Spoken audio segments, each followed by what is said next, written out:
Masret Iruvin, Daf Tzadik Tet, et nous commençons Daf Tzadik Ret Amud Bet, 10 lignes avant la fin, la Mishnah. Là encore, nous avons des Xerot. Des Xerot des Chachamim, de peur qu'on risque de transgresser une interdiction de la Torah. Donc nous allons voir dans quel cas on a le droit de porter, lesquels les Chachamim ont interdit à cause de cette Xera. Omed Adam Birshut Hayachid, nous dit la Mishnah, un homme peut être debout dans un Reshut Hayachid, dans un domaine privé, c'est-à-dire, nous explique Rachid, dans une maison ou sur un toit, ou Metaltel Birshut Harabim, il peut déplacer un objet qui se trouve dans le domaine public. On ne craint pas qu'il va prendre cet objet et l'amener dans son domaine, donc rentrer un objet du domaine public vers le domaine privé. On n'est pas rochesh, on ne fait pas de xéra et on permet de déplacer l'objet dans le domaine public. Bien sûr, à condition de ne pas déplacer un objet, mitrilat arba les sof arba, c'est-à-dire de le sortir des arba amot, comme nous allons le voir à la suite de cette Mishnah. Ou bien encore, birshut harabim, metaltel birshut hayachid, un homme peut être debout dans un reshut harabim et déplacer un objet qui se trouve dans le reshut hayachid et on ne craint pas qu'il va l'amener dans son reshut, transgresser Shabbat ou bilvad, ma condition, donc dans le premier cas, lorsqu'il est dans le reshut hayachid, dans la maison ou sur le toit de la maison, qui est un domaine privé, qui va déplacer un objet dans le domaine public, à condition, chez le yotzi chutz me'arba amot, qu'il ne le sorte pas de là où il se trouvait, en dehors des arba amot. Si l'objet était ici, on ne pourra pas le poser plus loin, arba amot. Un autre dit, nous dit la Mishnah, lo yamod adam birshut hayachid v'yashtin birshut harabim, un homme ne pourra pas être debout dans un domaine privé et uriner dans un domaine public, puisqu'il y a une otsa'a, l'urine va sortir du domaine privé et va se poser dans un domaine public. Ou encore birshut harabim v'yashtin birshut hayachid, on ne pourra pas non plus être debout dans un domaine public et uriner dans un domaine privé. Pechen lo yarouk, nous dit la Mishnah, et de même on ne pourra pas cracher d'un domaine à un autre, puisque aussi le crachat, il y a une interdiction de otsa'a, de le sortir d'un reshut à un autre. Rabbi Yehuda dit, af mishinitlash roko befiv, dit Rabbi Yehuda, même si le roc, le crachat, c'est, on va dire, détaché de sa bouche, et donc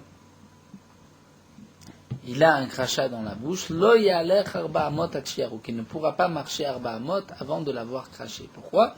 Puisque lorsque ce roc se trouve dans sa bouche, donc ici on va traduire le roc, ou peut-être même la salive, puisque plus tard on verra la glaire qui se trouve donc dans la bouche, c'est un peu plus fort que le roc.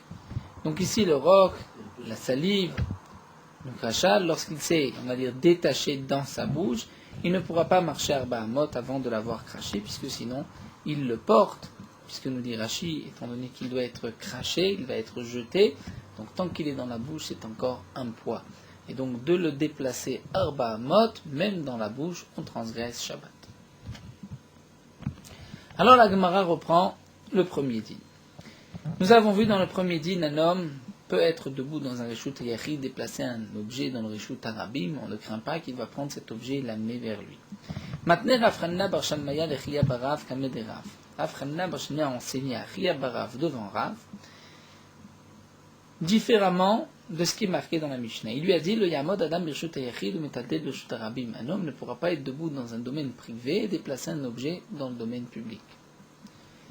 Amarle, il lui a dit, Shavak tarabanan vavatta kerabimir. Tu laisses la vie des Chachamim, c'est-à-dire notre Mishnah, et tu as été reprendre l'enseignement de Rabbi Meir. Quel est cet enseignement de Rabbi Meir ? Rachid nous le rapporte, c'est ce que nous verrons Bezrat Hashem dans le Daf Kuf Aleph, où il y a dans la Mishnah, le Mishnah au milieu de Daf Kuf Aleph, l'interdiction d'être debout dans un reshut hayachid et d'ouvrir d'un reshut harabim, ouvrir une porte d'un reshut harabim. C'est-à-dire, comme l'explique Rashi, si quelqu'un est dans un reshut hayachid, dans un domaine privé, il va prendre une clé qui se trouve dans un reshut harabim et il va ouvrir la porte de son magasin qui se trouve dans le reshut harabim. Il y a une interdiction de peur qu'il va ramener la clé là où il se trouve, et il est dans un reshut hayachid. Donc la clé qui se trouvait dans un reshut harabim, s'il la rend dans le reshut hayachid, il transgresse Shabbat. Ça, c'est ce que pense Rabbi Meir. Donc on voit que d'après Rabbi Meir, il y a effectivement une xéra. On craint que si tu déplaces un objet dans le Reshut Arabim, tu risques de le prendre dans le Reshut Ayachid. Donc si toi tu es dans un autre domaine, tu es dans le Reshut Ayachid, tu ne pourras pas déplacer un objet dans le Reshut Arabim d'après Rabbi Meir. Et c'est ce que Rav Chanina bar Shamia a enseigné à Achia Barav. Et donc il s'étonne et il lui dit, tu laisses les Chachamim, notre Mishnah, les Chachamim ne sont pas d'accord avec Rabbi Meir, pensent qu'on ne fait pas de Gzera, et tu es possède comme Rabbi Meir, et nous continuons d'Afsadik Tet, où ça va, la Gemara continue. Lui pensait, Midesefar Rabbi Meir et Shaname Rabbi Meir. C'est-à-dire, lui a enseigné dans la Mishnah, non pas Omed Adam Birshut, mais Lo Ya'amot. Pourquoi? Parce qu'étant donné que Daf Kuf Aleph, nous voyons que l'auteur de ces Mishnayot, c'est Rabbi Meir. Donc lui pensait, Rav Chanina bar Shalmaya, que cette Mishnah aussi c'est Rabbi Meir, et donc il faut corriger, il faut dire Lo Ya'amod Adam Birshut Hayachid. Puisque la Sefa c'est Rabbi Meir, donc la Recha aussi c'est Rabbi Meir, et la Gemara répond Veloï, et ce n'est pas vrai, Sefa Rabbi Meir, Recha Rabbanan. La Sefa c'est effectivement Rabbi Meir, la Mishnah Daf Kuf Aleph, mais la Recha, ce n'est pas Rabbi Meir, ce sont les Chachamim. Donc on voit du premier din de la Mishnah que lorsqu'on est dans un autre Reshut, dans un Reshut Ayachid, on peut déplacer un objet dans le Reshut Arabim, ou inversement, lorsqu'on est dans le Reshut Arabim, on peut déplacer un objet dans le Reshut Ayachid, on ne craint pas qu'il va ramener l'objet chez lui et transgresser Shabbat. Et la Mishnah nous a précisé, Ubilvad shelo yotzir chutz le'arba amot. C'est-à-dire, tu es dans le Reshut Ayachid, tu as le droit de déplacer un objet dans le domaine public Reshut Arabim, à condition de ne pas le déplacer arba amot. La Gemara nous dit, ha'otzi chayav. Si quelqu'un déplace cet objet, chayav, il transgresse Shabbat, il doit apporter un korban khatat. Il y a une transgression de Shabbat. Quel est le chidouche, nous dit Rashi? Cet homme qui est dans le Reshut Ayachid, qui est par exemple sur un toit. Donc le toit a une hauteur de 10 tfachim de haut. Nous savons que le Reshut Arabim, nous l'avons vu dans Masechet Shabbat, s'arrête à 10 tfachim. Au-delà de 10 tfachim dans le Reshut Arabim, c'est un makom ptor. Donc en vérité, voici le problème. Lorsque tu prends un objet et que tu le déplaces arba amot dans le Reshut Arabim, donc tu l'as pris du Reshut Arabim, tu l'as levé au-dessus de 10 tfachim, puisque toi tu te trouves sur le toit, et tu vas ensuite le poser dans le Reshut Arabim.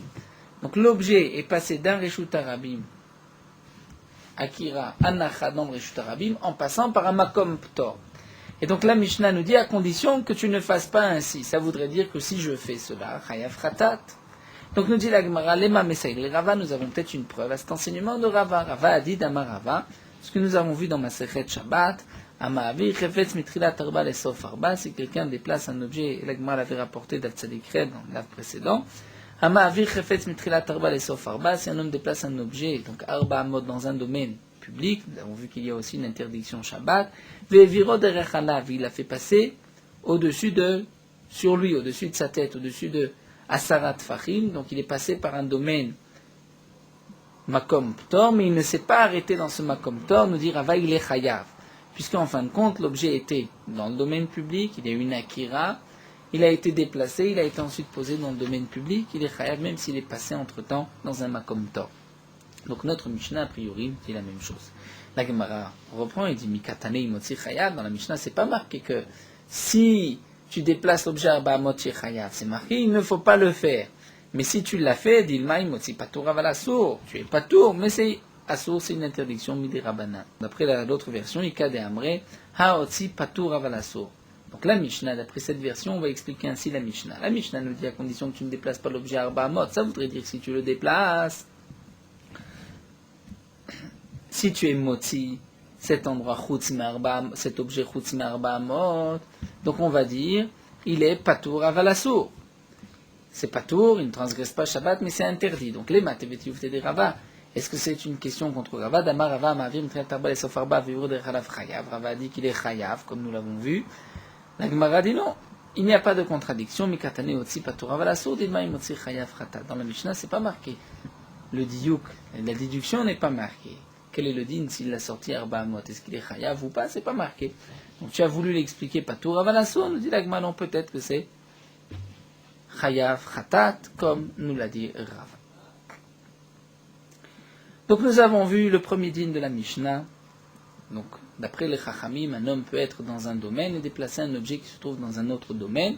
On ne craint pas qu'il va ramener cet objet là où il se trouve et transgresser Shabbat, donc on ne fait pas de Gzera, mais à condition que si l'objet était dans le Reshut Harabim, de ne pas le déplacer à Arba Amot dans le Reshut Harabim.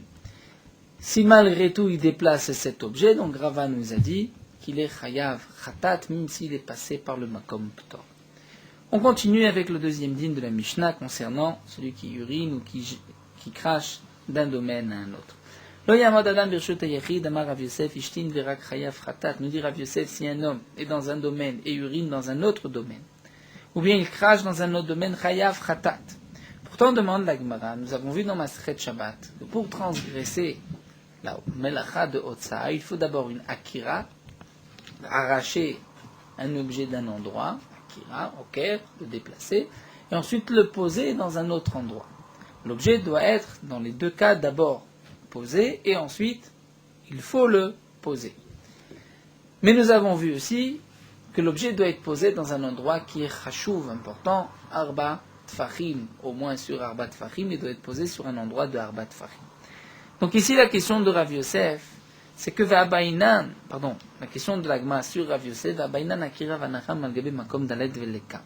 Lorsqu'un homme urine, l'urine n'a pas été déracinée, n'était pas posée dans un endroit qui était makom dalet. De même, lorsque le roc était dans la bouche, il n'était pas dans un endroit large de arba tfachim.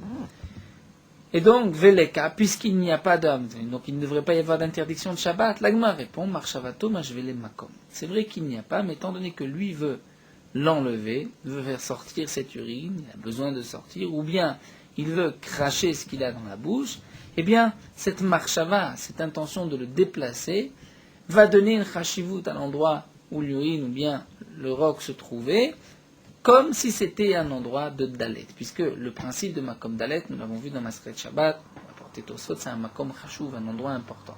Donc selon la kavana, la marshava, puisque tu veux le déplacer, c'est que tu donnes une importance là où se trouvait ce roc ou ces yeux. Donc l'agma nous dit, par sa marshava, il lui donne une chashivut, et il otemaki, parce que si tu ne dis pas ainsi, voici un autre enseignement de Rava. Adam, Rava zarak venar befiakel befiakif sham, chaefrata. Rava a dit, si tu prends un objet et que tu le jettes dans la bouche d'un chien, un aliment qui a été jeté dans la bouche du chien. Donc le chien l'a attrapé, a priori il n'y a pas de hanara dans un endroit de dalet. Obefia kifshan, il l'a jeté dans une fournaise dans du feu, et donc l'objet a brûlé par la flamme. Malgré tout, chayav khatat, il est chayav khatat. Et donc tu pourrais te poser la question, va ben anachal gabe makom dalet veleka, il n'y a pas de hanara. Et là, donc tu vois qu'on est bien obligé de dire marshavato mashvele makom, puisque j'ai une marshava, tu voulais le jeter dans la bouche du chien ou dans le kifshan. Donc c'est comme si tu donnes importance à cet endroit pour la nacha. Donc de même, achiname marshava mashvele makom pour la akira.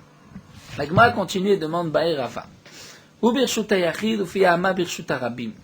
Si un homme se trouve dans le domaine privé, mais piyama, sa verge se trouve dans le reshut harabim, et lui va uriner dans le reshut harabim, Mao, quel est le din? Est-ce qu'on tient compte de l'urine au moment où l'urine va sortir, et donc à ce moment-là, l'urine se trouvait dans un reshut harabim, ou bien à l'intérieur, lorsqu'il se trouvait encore dans la vessie, dans le gouv, et à ce moment-là, c'était dans un reshut hayachid, et il y a une transgression de Shabbat. Mao, Batar, Akira, Zinan, est-ce qu'on tient compte de la Akira?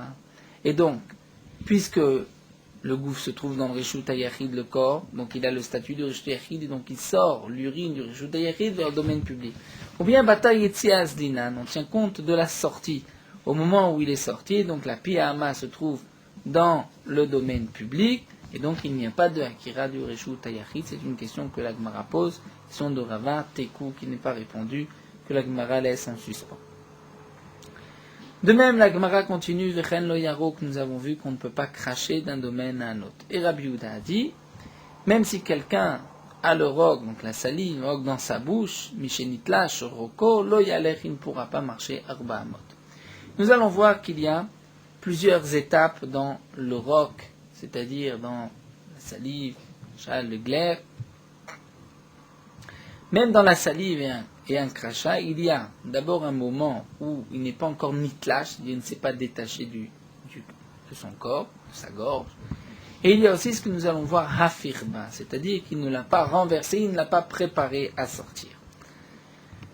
Et nous allons voir qu'il y a une petite nuance, une petite différence. Donc là, la Gemara demande, Rabbi Yehuda a dit que lorsque le roc nitlash s'est détaché, il est encore dans sa bouche, mais il s'est détaché, il y a une interdiction de marcher à Bahamot, puisque sinon il le porte. Va'afalgav de lo hafirba, nous dit la Gemara. Donc ça voudrait dire, même lorsqu'il ne l'a pas roulé, il ne l'a pas renversé, lo hafirba, c'est-à-dire il ne l'a pas préparé à sortir, malgré tout on dira que, d'après Rabbi Yehuda, il n'a pas le droit parce qu'il transgressera Shabbat, Ve'atnan, et pourtant nous avons une Mishnah. Nous savons qu'il y a une interdiction de rendre impurs des aliments. Les aliments de terouma doivent rester purs. Si un homme mange des aliments de terouma et que lui est impur, ou il les touche avec sa main, qui est aussi impur, puisque comme nous l'avons vu dans Maseret Shabbat, Stam Yadain rend Pasoul la terouma, ça fait partie des 18 xérot du premier Pérec. Mais nous avons vu aussi qu'il y a une condition pour qu'un aliment devienne impur. C'est que d'abord, l'aliment doit être au contact d'un liquide, d'un mashké. Ici, nous dit la Mishnah, Vatnan aya ochel devela, un homme était en train de manger une figue sèche de terouma. Beyadaim mesuavot, c'est-à-dire il avait les mains impures. Il ne s'était pas lavé les mains, et donc ses mains sont impures si ses mains touchent la terouma. Si cet homme rentre sa main dans la bouche, litol tsero, il veut enlever une petite pierre qu'il a trouvée dans cette figue. Maintenant, il va toucher avec sa main la figue. Va-t-il la rendre impure ou pas? Tout dépend. Est-ce que la figue a été au contact d'un liquide ou pas? Avant de la mettre dans sa bouche, la figue n'était pas en contact avec aucun liquide. Mais maintenant, il y a le roc, la salive dans la bouche, qui peut servir de liquide, et donc rendre l'aliment mourchar, apte à recevoir la touma. Eh bien, Rabbi Meir nous dit Mettamé. Rabbi Meir dit, il rendra impur, étant donné que la dévéla, la figue se trouvait dans sa bouche et qu'il y a de la salive, donc la salive l'a rendu apte à devenir impur, avec ses mains, il la touche et elle devient impure. Rabbi Yossé Metter, mais Rabbi Yossé dit que c'est Taor. Pourquoi? Puisque Rabbi Yossé pense, nous dit Rashi, tant que la salive, le roc se trouve dans sa bouche, ceci ne s'appelle pas un mashké, donc il ne peut pas rendre apte à recevoir la touma, cette figue. Rabbi Yehuda Omer, et là Rabbi Yehuda vient faire une différence, il dit Efer batame, le efer bator. Tout dépend. S'il a roulé, s'il a préparé le roc ou pas. S'il a été vers le roc pour le faire sortir, là dans ce cas-là, puisque la salive devait être sortie, devait être jetée, donc ça prend le statut d'un mashké, et puisque c'était au contact de cette dévéla, lorsque maintenant tu la touches avec tes mains, tu la rends impure, mais lo afarba taor, c'est taor. Donc nous voyons, d'après Rabbi Yehuda, il y a une différence concernant le roc, si il l'a roulé, s'il l'a préparé, l'a renversé ou pas. Amar Rabbi Yochanan, pour répondre à cette contradiction, dit Mouchlefet Hashita. Et il faut dire que Rabbi Yehuda a changé d'avis, et donc dans notre Mishnah, Rabbi Yehuda pense qu'il n'y a pas de différence, on va dire, entre le cas où il a été Efer ou lo Efer, s'il l'a renversé, s'il l'a préparé ou pas.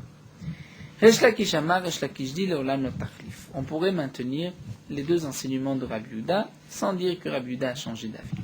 Achabema eskinan bekicho. Ici on parle d'un cas particulier. Ici on parle du kicho, c'est-à-dire dans notre Mishnah, on parle d'une glaire, et puisqu'on parle d'une glaire, là il n'y a pas de différence entre Hafar et lo Hafar. Ve'atania demande à Gemara, mais pourtant c'est marqué Rabbi Yehuda Omer kicho venitlash. Rabbi Yehuda dit, si c'est son kicho, c'est-à-dire une glaire qui s'est détachée simplement, même si elle n'a pas, ne s'est pas préparée, il y a une interdiction de la déplacer à Arba Amot sans l'avoir crachée. Donc nous voyons que de la Braïta, pour kicho, si seulement nitlash, tu ne pourras pas la déplacer. Donc l'agma a pensé, maïlav rok ve nitlash. N'est-ce pas que même pour le din du roc, lorsque c'est nitlash, donc c'est suffisant pour dire que tu n'as pas le droit de marcher à Arba Amot. Et donc là, on ne comprend plus la réponse de Resh Lakish. L'agma répond l'eau, kicho ve nitlash. C'est-à-dire, ce qui est marqué dans la Braïta, c'est seulement une glaire qui s'est détachée, là il y a une interdiction. Mais pour le roc, il faut effectivement faire qu'il l'ait préparé, qu'il l'ait roulé. Puisque, voilà, la glaire c'est déjà quelque chose, comme dit Rashi, qui vient par une toux, qui est détachée. Donc même lorsqu'elle se détache, c'est comme si ça a déjà un autre statut, on le porte et il faudra le cracher avant de marcher.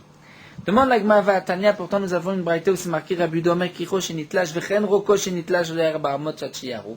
Donc la braïta est explicite et nous dit qu'aussi bien la glaire ou le roc, la salive, Racha, c'est dans les deux cas Shenitlash, c'est suffisant pour interdire de marcher Arba Amot avant de l'avoir craché. Donc on voit qu'on ne fait pas cette différence. Alors l'agma a dit effectivement il a mechaverta que des shaninan mikara.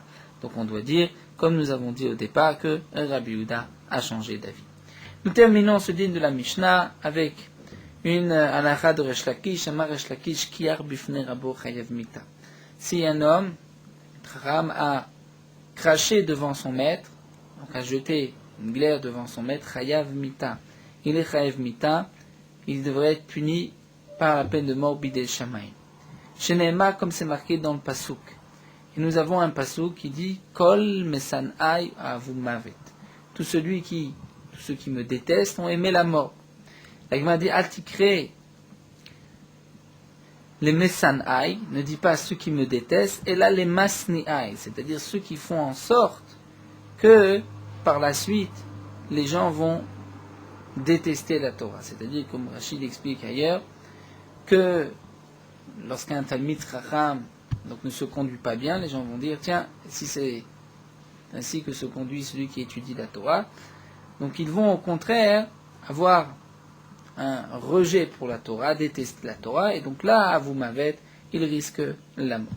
Alors nous dit, ils seront punis par la mort. Vea minis anis, l'agma demande, mais pourtant ce n'est pas de sa faute, il y a une glaire, donc il était obligé de cracher, l'agma répond, Kiar vera kamrinan. L'élection, c'est pas seulement d'avoir une glaire, c'est aussi de la cracher. Donc il aurait dû, comme nous dit Rashi, sortir ou bien cracher dans un mouchoir, ne pas cracher devant son maître, puisqu'il a craché devant son maître, donc il est chayav mita. Nous continuons avec une autre halakha, lo yamod adam birshut hayachid vishte birshut harabim. Ça aussi, nous l'avons vu, la Gemara l'avait déjà rapporté dans Masechet Shabbat et au début de Masechet Iruvin, un homme n'a pas le droit d'être debout dans un reshut hayachid et de boire dans un reshut harabim, de peur qu'il risque d'amener le kli, le verre, dans le reshut hayachid et donc de transgresser Shabbat. Birshut harabim vishte birshut hayachid ne pourra pas non plus être debout dans un reshut harabim et boire dans un reshut hayachid de peur qu'il ramène le verre. Sauf s'il a rentré sa tête, la majorité de son corps, là où il boit, et donc on ne craint pas qu'il va ramener dans un autre reshut le verre. Vechen begat, de même pour la gâte. Nous verrons que signifie vechen begat dans un pressoir. Alors la Gemara nous dit Recha Rabanan Sefarad Mir. Nous avons vu au départ que la Recha, ce sont les Chachamim qui n'ont pas interdit, n'ont pas fait de xéra de peur que tu risques de ramener l'objet ou le keli. Et pourtant ici dans la Sefa, on voit que c'est Rabbi Meir, puisque cette Sefa nous interdit d'être dans un endroit et de boire dans un autre. Amar Rav Yosef répond Ici, notre Mishnah parle même d'après les Chachamim, puisqu'ici on parle d'objets qu'il a besoin. Et donc nous dit Rashi, même les Chachamim sont d'accord qu'on fait une xéra, étant donné que ce sont un verre par exemple qu'il a besoin. Nous dit Rashi, cette eau aussi, Meshimlo, il en a besoin, donc il risque de l'amener dans son réchoute. C'est pour cela que là les Chachamim sont plus mahmirim et disent tu ne pourras boire que si tu rentres Rocho Verubo à l'intérieur de l'autre domaine. Iba Eleu, l'Agma pose la question, carmélite. Si c'est dans une carmélite, est-ce qu'un homme peut être debout dans une carmélite et boire dans un réchout yachid? De toutes les manières, même s'il amène le verre, il ne transgresse pas une interdiction de la Torah, puis réchout yachid ou carmélite, c'est midi rabanan. Amar Abaye hihi, Abaye dit c'est le même din, c'est interdit. Amar Rava, Rava dit au contraire, Igoufa Gzera. L'interdiction de rentrer, sortir un objet du Rishir de la Kamei, c'est une Gzera. Vanan Nikom, Nixor Gzera, l'Gzera, et maintenant nous allons faire une autre Gzera, c'est-à-dire on va t'interdire de boire de peur que tu vas rentrer le Keli. Mais même si tu rentres le Keli, ce n'est qu'une Gzera Midrabanan, puisque tu le rentres dans une carmélite, de peur que tu le rentres dans un Reshut Arabi, mais deux Gzerot, nous ne le faisons pas. Amar Abaye, Abaye nous dit, Mina Minala. D'où est-ce que je sais que le din est le même? Pourquoi je ne fais pas de différence avec le carmélite? Eh bien, nous dit Abaye, Midi Katane, puisque c'est marqué, nous tournons la page, Vechen Begat, c'est-à-dire dans la Mishnah, c'est marqué de même pour la gâte. C'est quoi la gâte? Le pressoir. Et donc, nous dit Rashi, la gâte, on parle de quoi? Si c'est un Reshut Ayachid, c'est-à-dire qu'il y a des méritzot de dit Fahim, donc là, le din est le même. Pourquoi la Mishnah se répète Vechen Begat? Donc il est évident que la Mishnah vient nous dire, même si on est dans une carmélite, c'est-à-dire qu'il n'est pas une hauteur de dit Fahim. Mais Rava dit pas du tout. Ce qui est marqué Vechen Begat, ce n'est pas concernant les dînes de Shabbat, mais les dînes de Maaser. Concernant le dîne de Maaser. C'est-à-dire, lorsqu'une récolte a poussé en Eretz Israël, du raisin qui a poussé en Eretz Israël, on n'a pas le droit de le consommer sans avoir fait des prélèvements Trumot ou Maaser. Il y a une halakha qu'on peut manger araï, c'est-à-dire lorsqu'on se trouve sur le pressoir, tant qu'il n'y a pas eu de gma melacha, de kviyut, on ne s'est pas fixé, on peut manger sans prendre le maaser. Et donc là vient notre Mishnah nous dire de même pour le din de Gat. Nous allons voir, c'est marqué shotin à la Gat. On peut boire, lorsqu'on est sur le pressoir, on peut boire du vin, puisque ceci s'appelle araï, c'est-à-dire ce n'est pas on ne boit pas d'une manière fixe, mais lorsqu'on prend le vin de la gâte et qu'on le sort, là c'est déjà considéré comme keva, on doit faire les masses. Ben bechamin, ben betsonen, c'est-à-dire aussi bien si on a coupé le vin avec de l'eau chaude ou de l'eau froide, ou patour, il est patour d'ivrer Rabbi Meir. Rabbi Eliezer nous dit, Rabbi Eliezer Rav Tzadok Mechayev dit qu'il est chayav lorsqu'il a mélangé de l'eau. Pourquoi? Étant donné qu'il a mélangé le jus de raisin, le vin avec de l'eau, ceci forme une sorte de keva, il est fixé, là il y a une obligation de maaser. Les chachamim vont faire une autre différence, à la chamin chayav à la tsonen patour. S'il l'a coupé avec de l'eau chaude, là il est chayav, il devra prendre le maaser. Pourquoi? Puisqu'étant donné que le vin est mélangé avec du chaud, on ne peut plus le renverser dans la gâte, sinon le vin risque de s'abîmer. Donc c'est déjà keva, tu es obligé de faire le maaser. Va la tsonen, mais si c'est avec du froid, patour, il est patour. Pourquoi? Mipnei shemarzir est un moutar, puisqu'il peut remettre ce qu'il y a en plus. On continue avec une autre Mishnah, Kolet Adam mina maschila le matam yutfachim. Ou mina tzinor mikol makom shote. Il y a, dans les toits de l'époque, il y avait une sorte de gouttière. Les gouttières de l'époque, c'était maschila, une gouttière qui suit le long du toit. Et il y a mina tzinor, c'est-à-dire d'un tuyau, une gouttière qui descend d'un endroit précis vers le domaine public. Donc là, la Mishnah nous dit Kolet Adam mina maschila le matam yud. Un homme peut être colette, c'est-à-dire ramasser, prendre de l'eau de la gouttière qui coule, les matam yud fachim, lorsque ça descend en dessous de dit fachim. Donc lui se trouve dans le domaine public, tout ce qui est dans les dit fachim, il peut ramasser l'eau. Mais comme nous allons voir dans la Mishnah, il ne pourra pas amener le keli proche de la gouttière. Ça, il ne pourra pas. Donc il peut attraper de l'eau d'en bas, mais pas le keli proche de la gouttière. Ou mina tzinor, mikol makom shote. Maintenant, du tzinor, c'est-à-dire si c'est d'un tuyau qui descend de shtorabim, là, mikol makom shote, dans tous les cas, c'est-à-dire il pourra aussi bien être kolet metzaref. Pourquoi nous dire Rashi? Puisque généralement, le tzinor est plus long, il sort dans le Reshut Arabim, et donc il n'y a pas de problème comme nous allons le voir. Donc Rashi déjà explique que la Gemara expliquera qu'on parle ici dans le cas où la masrila se trouve dans les 3 tfachim proches du toit. Et puisque c'est dans les 3 tfachim, donc le principe de la voûte, on dit que c'est comme si c'est sur le toit. Donc lorsqu'il va prendre directement, mettre le verre, par exemple, ou un keli à côté de cette gouttière, et de prendre proche du toit, c'est comme s'il prend de l'eau qui se trouvait sur le toit et qui descend cette eau dans le domaine public. Et donc ça, c'est interdit. Alors que dans le tzinor, puisque généralement le tzinor, le tuyau, n'est pas proche du toit, donc là il n'y a pas de différence et on te permet de prendre de l'eau, même d'une manière, donc comme on voit, pas seulement Colette, même Metzaref. Rashi précise aussi que ce qui est marqué dans la Mishnah, les matam miyut fahim, c'est pour la sefa, la suite du tsinor, mais pour le premier din, même au-dessus de dit fahim, on peut être colette, on peut prendre de l'eau de la gouttière. Donc nous allons voir tout de suite la Gemara va expliquer cette Mishnah. Donc colette, on peut ramasser de l'eau, aval metzaref, mettre le keli proche de la gouttière, on ne pourra pas. Maïtama, pour quelle raison? Ici on parle d'une gouttière qui se trouve proche du toit dans les 3 tfachim. Tout ce qui se trouve proche du toit dans les 3 tfachim, c'est comme le toit. Et donc, là, c'est comme si tu prends du reshut à yachid et que tu vas le poser dans le reshut à rabbi.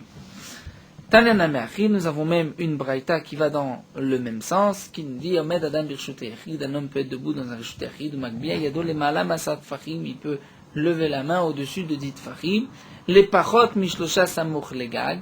Donc, puisque lui se trouve dans un reshut yachid, il va lever la main au-dessus de dit fachim, proche du toit, donc dans les 3 tfachim du toit, vekolet, il pourra prendre de l'eau. Ou bilvat shelo yetzaref, mais il ne pourra pas poser le keli à côté et ramasser de l'eau. Pour quelle raison? Puisque lorsqu'il pose le keli juste à côté, c'est comme s'il prend de l'eau du toit, donc de la gouttière du toit, et là il va faire sortir un peu d'eau du reshut hayachid à un autre reshut hayachid. Il y a au moins une interdiction midrabanan. Tanya Eda, nous avons notre braïta, lo yamod adam reshut hayachid, yagbiya yado lemala masrat fachim. Un homme ne pourra pas être debout dans un reshut hayachid et lever sa main au-dessus des 10 fachim, les paroles mishalosh samuch legag, dans les 3 fachim proches du toit, veitzaref, et poser le kli à côté de la gouttière. Aval kolet ou veshotim, on peut ramasser et boire, comme nous l'avons vu dans la Mishnah. Donc de cette braïta, nous voyons effectivement, comme nous l'a précisé Rashi, que ce qui est marqué dans la Mishnah, les matamiyut fachim, c'est pour le din du tsinor, mais pour le din de kolet, même au-dessus de dit fachim, c'est aussi le même din. Mina tsinor mikol makom shoté, donc là, si c'est d'un tuyau, donc qui descend au loin, qui n'est pas proche du toit, là, on peut dans tous les cas dire ramasser, ou être metzaref, poser le keli à côté du tsinor, tana, nous avons une bataille, mais je vais tsinor dalet al dalet asur, mais attention, s'il y a dans le tsinor 4 sur 4, c'est interdit, puisque là c'est comme si il fait sortir d'un domaine à un autre, c'est-à-dire comme nous le précise Rashi, même si on est en dessous de dit fachim, malgré tout, ceci est considéré comme une carmélite, puisque c'est 4 sur 4, et donc dans le cas où c'est 4 sur 4, les Khamim ont interdit, puisque c'est comme si on sort de l'eau d'une carmélite vers un domaine privé ou un domaine public, tout dépend où est-ce qu'on se trouve en bas. Nous allons continuer et terminer avec cette dernière Mishnah, donc qui est aussi facile, que nous avons déjà vu plusieurs fois le long de notre Masechet. Bor birshut harabim vechuliato gavoa sarat fachim. Lorsque nous avons un puits dans le domaine public, chuliato, c'est-à-dire les bords du puits, gavoa sarat fachim, qui sont hauts de dit fachim. Donc l'intérieur du puits a un statut de reshut hayachid. Chalon shal gabav malim aimenu beshabbat. Nous avons le droit, si on a une fenêtre juste au-dessus de ce puits, mais malim aimenu beshabbat, on dit la Mishnah, on pourra puiser de l'eau de ce puits Shabbat, puisque c'est d'un reshut hayachid, donc le reshut hayachid. Ashpa birshut harabim, s'il y a une décharge dans un domaine public, gavoa sarat fachim, qui est une hauteur de dit fachim, chalon shal gabav, shofrin letocham maim beshabbat. S'il y a une fenêtre juste au-dessus, on pourra jeter dans cette ashpa, dans cette décharge, puisque c'est aussi un reshut hayachid, de l'eau pendant Shabbat. Donc, puisque on dit que ce n'est pas un reshut en soi, donc ce n'est pas comme l'interdiction de sortir d'un reshut à un autre, puisque le puits et la décharge ici n'est pas un reshut en soi c'est un reshut hayachid, donc je peux l'utiliser et je n'ai pas l'interdiction d'un reshut à un autre, puisqu'il n'y a pas ici de propriétaire. Alors demande la Gemara, Bema Eskinan, de quoi il s'agit. Il est ma besmoucha, la mali. Donc là, pour l'instant, la Gemara pensait que le puits lui-même est aussi profond de dit fachim. Donc demande la Gemara s'il s'agit d'un puits qui est juste à côté de la fenêtre. Donc la mali chulia sara, pourquoi nous dire qu'il y a une chulia aussi, c'est-à-dire les rebords sont de dit fachim. Si le puits déjà est de dit fachim, c'est un reshut hayachid. Amar Ravuna nous dit, là on parle que le puits est un petit peu éloigné du mur de Arba'at Fachim. Et donc il y a un reshut harabim au milieu. Veta Amad et Kachulia Asara. Et donc pourquoi on peut verser, pourquoi on peut puiser de l'eau? C'est parce qu'il y a tout autour du puits les bords du puits qui sont de dit Fahim. C'est-à-dire, nous explique Rashi, et à ce moment-là, le puits n'arrivera pas dans le Reshut Harabim, à ce moment-là, le seau n'arrivera pas dans le Reshut Harabim, puisque je suis obligé de l'élever au-dessus de dit Fahim pour pouvoir le rentrer dans le puits. Haleka Chulia Asara. Mais s'il n'y avait pas des bords de dit Fahim, je n'ai pas le droit parce que je déplace de l'eau qui se trouvait dans le domaine privé, Reshut Hayachid, c'est-à-dire le bord, et je le monte à la fenêtre dans la maison, je le monte par la fenêtre dans la maison qui est un Reshut Hayachid, en passant par un Reshut Harabim. Puisque tout autour du puits, je n'ai pas dit Fahim de mur. Mais puisque j'ai maintenant dit Fahim, donc je ne passe pas par le Reshut Harabim, puisque comme nous l'avons vu, le Reshut Harabim s'arrête à dit Fahim. Rabbi Yochanan Amar Afiotema Besmoucha, nous dit Rabbi Yochanan, pas du tout, on peut expliquer la Mishnah même lorsque le puits est à côté de la maison. Ici, en vérité, on ne parle pas d'un puits qui est déjà de dit Fahim, et aussi les bords du puits qui sont de dit Fahim, le muret tout autour, mais on est Metzaref les deux, et le puits et la Chulia s'associent à Asara, c'est ça que la Mishnah veut nous dire, nous avons en tout Asara Fahim. Donc là, c'est proche du mur, et donc il n'y a pas de domaine public au milieu.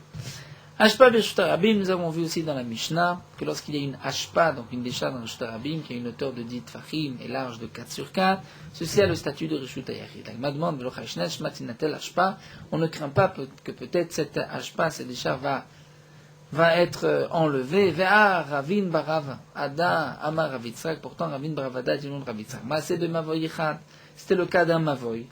Et Rashi nous dit, ce Mavoy, il y avait une entrée donc par du Reshut Harabim. Au bout, en face de cette entrée, c'était fermé par un mur, il y avait là-bas des cours et des maisons.